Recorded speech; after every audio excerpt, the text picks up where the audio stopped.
দুটি জায়গার মধ্যে এটি হচ্ছে প্রথম, যার নাম ঢাকা ভিলেজ। জায়গাটির নাম ঢাকা ভিলেজ হলো দেখতে কিন্তু পিওর ভিলেজের মতো। এখানে রয়েছে সারিবদ্ধভাবে বিভিন্ন প্রজাতির প্রাকৃতিক সৌন্দর্যকে ঘিরে রেখেছে, তৈরি করেছে নতুন একটি গ্রাম। এবং দ্বিতীয়টি হচ্ছে জলছড়ি আবাসন। বৃষ্টি হওয়ার আগ মুহূর্তে আকাশ থেকে মাটি পর্যন্ত চারিপাশে প্রাকৃতিক সব ভয়াবহ রূপ ধারণ করেছে এই জলছড়ি আবাসনে। আপনাদের কাছে এই সুন্দর দুইটি জায়গার মধ্যে কোন জায়গাটি সবচেয়ে ভালো লেগেছে তার মতামত চাই। হে গাইস, আমি Amit Hasan, back to back new video বেবে। তো গাইস, আজকে ভিডিও অনেক ইন্টারেস্টিং হয়ে যাচ্ছে, কারণ আমি আজকে যেখানে আছি, যদি আমার সব ভিডিও আপনারা দেখে থাকেন তাহলে আজকের জায়গাটা আপনারা অবশ্যই গাইস চিনতে পারবেন। কারণ আজকে আমি আছি ঢাকা ভিলেজ, এখন বর্তমানে আছি ঢাকা ভিলেজ। এবং ঢাকা ভিলেজের গাইস দৃশ্যটা গাইস অসাধারণ, কারণ আপনারা গাইস আগের ভিডিওতে দেখেছেন গাইস ঢাকা ভিলেজের পরিবেশটা কিরকম এবং চারিপাশটা গাইস দেখতে কতটা সৌন্দর্যময়। এবং ঢাকা ভিলেজ থেকে আজকে আমি আবার যাচ্ছি সজীবের পছন্দের জায়গায়, জলছড়ি আবাসন। এবং ওইখানকার জায়গাটা গাইস অসাধারণ সুন্দর, আপনারা ওইখানকার ভিডিও গাইস অনেক দেখেছেন। এবং আজকে আমি ঢাকা ভিলেজ এবং জলছড়ি আবাসন দুইটাই গাইস একসাথে ঘুরবো। এবং আজকে ভিডিওটা গাইস অনেক ইন্টারেস্টিং হয়ে যাচ্ছে। এবং গাইস প্রতিবারের মতো আমার সাথে আছে আমার বন্ধু সজীব চন্দ্র দাস গাইস আমার সাথে আছে। তো এই হচ্ছে গাইস সজীব চন্দ্র দাস। সজীব, তুমি কেমন আছো? ভালো আছি। জোরতে বলো। ভালো আছি। তো গাইস সজীব আজকে অনেকটাই দুর্বল, কারণ সজীব গাইস আজকে অনেক পরিমাণে পরিশ্রম করছে এবং বিভিন্ন কাজ করছে, তো সেই জন্য সজীব আজকে অনেকটাই দুর্বল। তো সেই জন্য গাইস তার সাথে আমরা বেশি একটা কথা না বলি, এবং সে বলেছে তার কাছে সে গান বলবে পরবর্তী ভিডিওতে।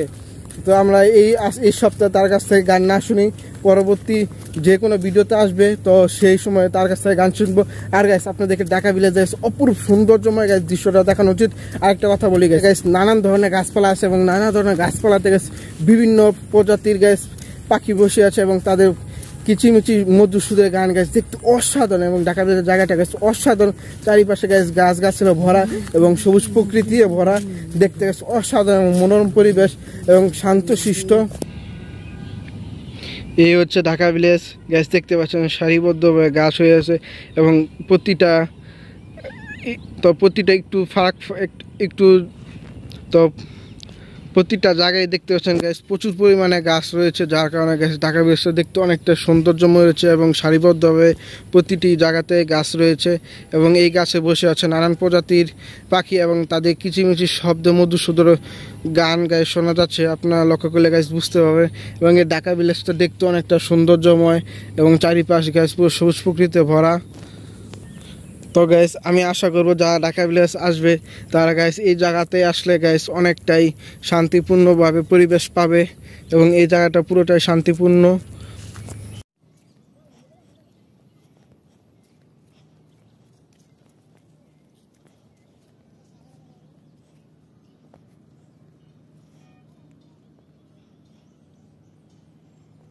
আরেকটা কথা গাইস, আমরা ঢাকা ভিলেজ এখন ঢুকেছি মেইন গেট দিয়ে গাইস ঢুকছি, এবং আমরা যখন যাবো এবং গাইস পিছনে একটা গেট আছে ওইখান দিয়ে গাইস বের হবে এবং ওইখান দিয়ে বের হয়ে গেছে আমরা এখন জলছড়ি আবাসনে যাব।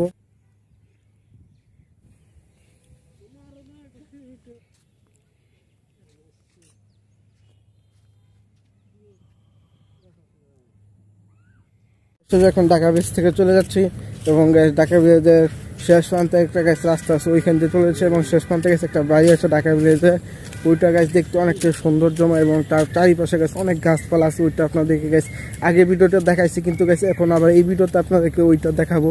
এই দোতলা বিশিষ্ট বাড়িটি নির্মাণ করা হয়েছিল ঢাকা ভিলেজের শেষ প্রান্তে এবং তার পাশ দিয়ে চলে গেছে একটি সরু রাস্তা, যেটা দিয়ে একদম মেইন রোডে ওঠা সম্ভব। এবং সেই রাস্তা ফলো করেই আমরা মেইন রোডের দিকে এগিয়ে যাচ্ছি এবং মেইন রোডে ওঠার চেষ্টা করছি।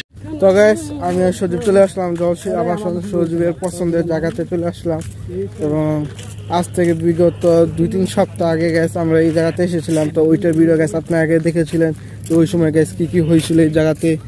এবং গ্যাস সেটা দেখতে সজীব এখন যাচ্ছে, তো দেখতে পাচ্ছেন তো এদিক ওদিক চুপি দিচ্ছে। এবং 2-3 সপ্তাহ ব্যবধানে গ্যাস আপনারা দেখতে পাচ্ছেন রাস্তায় এই পাশে গ্যাস ড্রেনিংয়ের যে পাইপগুলো ওগুলো বিছানো হয়েছে এবং ওইটা লাগাবে, দেখতে পাচ্ছেন ওই সাইডে গ্যাস পুরো গর্ত করে ফেলেছে, এগুলো লাগানোর জন্য গর্ত করে রেখেছে।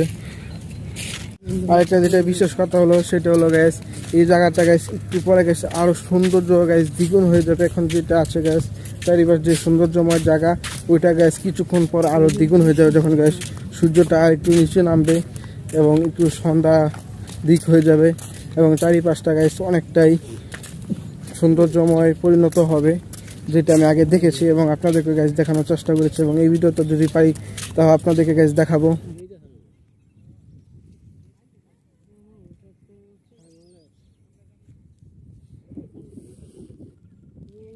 গত ভিডিওতে আপনারা দেখেছিলেন এই মেশিন দিয়ে কি কাজ করা হয়, এবং এই ভিডিওতে একই কাজ করছে এই মেশিন দিয়ে। এই জায়গার নামটি টানমসির শেষে এবং চরবের শুরুতে পড়ে, এবং এটা এখন জলছেড়ে আবাসনে এরিয়ার ভিতরে। এবং এখানে ছোট্ট একটা লেক আপনারা দেখতে পাচ্ছেন দুই দিকে, এবং লেকে দেখতে পাচ্ছেন প্রচুর কচুরি পানায় ভর্তি, এবং দুই সাইডে গেছে অনেকটা রকম সৌন্দর্যময় পরিবেশ, এবং দুই সাইডে রাস্তার বিভিন্ন কাজ চলছে, এবং দেখতে পাচ্ছেন চারিপাশটা দেখতে অনেকটাই সৌন্দর্যময় পরিবেশ দেখা যাচ্ছে।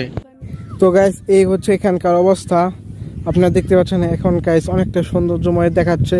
এবং গাইস এখন সূর্যটা প্রায় গাইস ডুবে গেছে, এবং গাইস আকাশে আপনারা যদি গাইস ভালোভাবে লক্ষ্য করেন তাহলে গাইস দেখতে পাবেন গাইস আকাশে গাইস পুরো মেঘ জমে গেছে।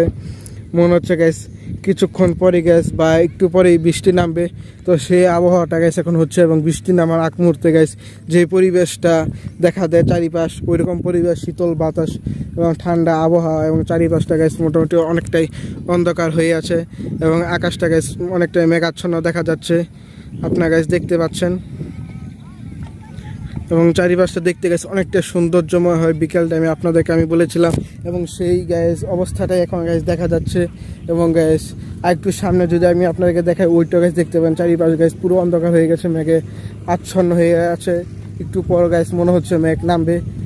তো গ্যাস আমাদের বেশি দেরি করা যাবে না, কারণ আমরা বাসা থেকে গ্যাস অনেকটাই দূরে চলে এসেছি, আর এখন আমাদের গ্যাস বাসার দিকে রওনা হওয়া উচিত। তো সেজন্য গ্যাস আমার বাসার দিকে রওনা হচ্ছি। যদি গ্যাস ভিডিওটা ভালো লাগে অবশ্যই লাইক, কমেন্ট, শেয়ার, সাবস্ক্রাইব করুন। সো আহি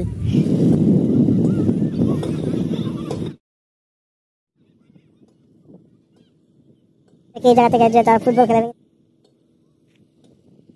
খেলার মাঠ তারা অসাধারণ।